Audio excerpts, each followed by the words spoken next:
Hey, Kelsey here, showing you how to replace an oil filter.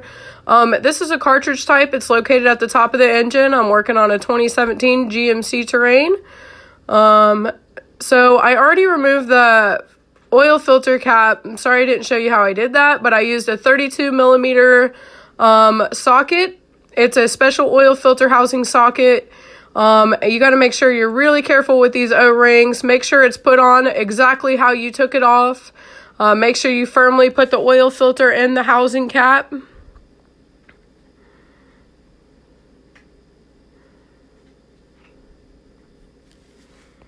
Now I'm just tightening it back up here.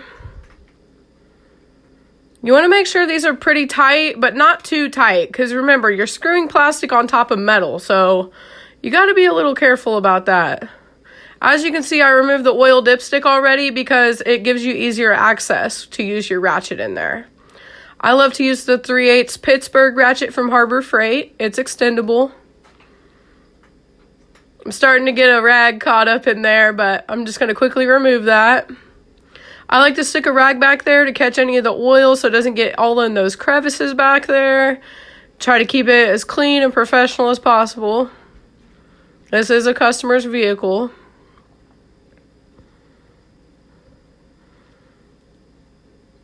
I got some brake clean here. I'm going to clean it up and make sure I put that oil dipstick back in there before I get brake clean in there. Make sure you watch my next videos because I'm going to show you how I drain the oil and finish up the oil change.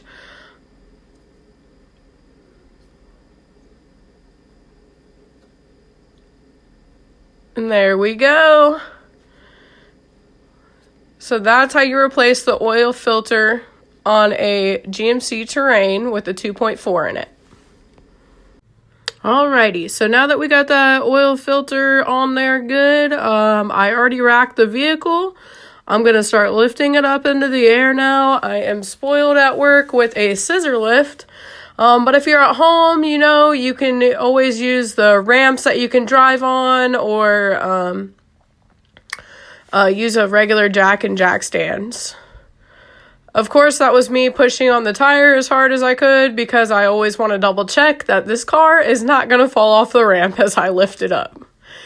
This stuff used to make me so nervous when I started because you're standing directly underneath a vehicle that is above your head. Alright, so this is the third part to my video of finishing up the oil change on the GMC Terrain. Just finishing up the tire rotation. Of course, I always start the lug nuts by hand first so you don't cross thread.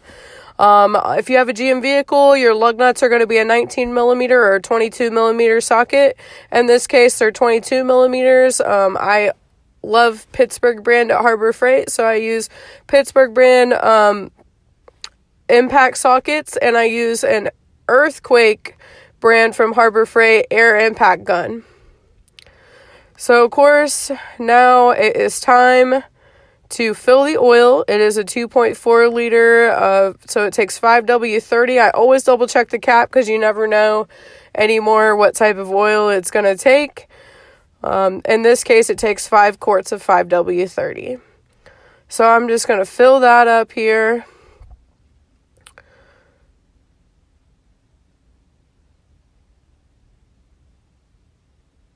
And I'm not going to make you watch the whole thing because it does pump kind of slow. So now I'm skipping ahead. I'm going to go reset the tire pressure sensors because I did the tire rotation. So it's the same as resetting the oil life. Basically, you're just going through the settings of the car. This is a really nice TPMS tool, by the way, if you ever need one. But really, unless you do tire rotations all the time, it's really not needed. But you can order these online on like Amazon for $150.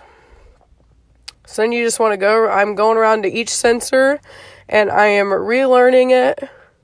This is for purposes in case you ever get a flat tire or something like that. It's not going to tell you the wrong tire.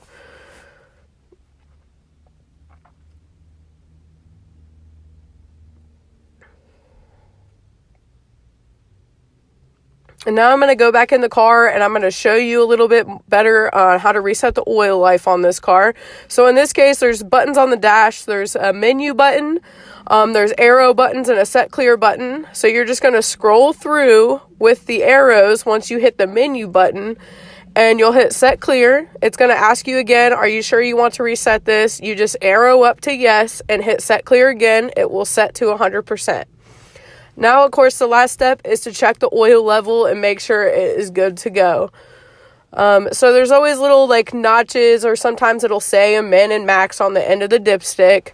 In this case, there's just like little ridges on the end of the dipstick, but it shows you where the top part is and the bottom part. So you want to make sure it's closer to the top part where those ridges end. Sorry, my hands are a little shaky, but you get the gist of it. The oil level is good to go. So we are all done with this car today. I appreciate you guys watching me. Please like and follow me, and I will show you more.